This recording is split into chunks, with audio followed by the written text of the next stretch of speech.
Hello everyone, thanks for stopping by today. Quick little video. Having some problems with my light in the refrigerator, and it was acting up, and it was an old condensate bulb, and I thought I would just replace the bulb with an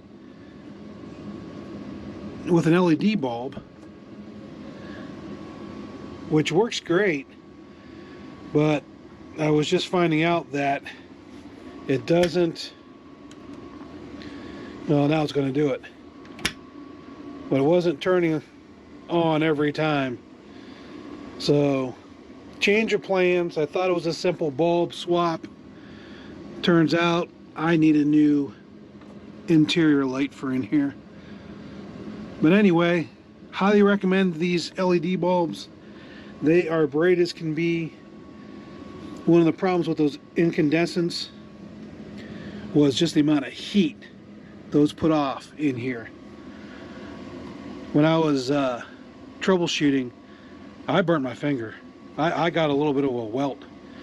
I had it on, just doing some troubleshooting. I went to grab the bulb, and I actually burnt my finger.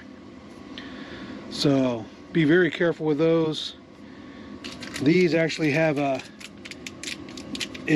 heating fins on the back, like a heat sink to cool them off. Great idea. These are brighter than the other one by far. But here's the part number H848219 off of Amazon. I'll put a link in the description if you want one. They weren't that expensive. Good replacement, but unfortunately is not going to fix what I was hoping it would in my situation. I'm going to have to replace that whole unit. Just not reliable. That's okay. It's 20 years old. And this is actually a, let's see if I can tell what part.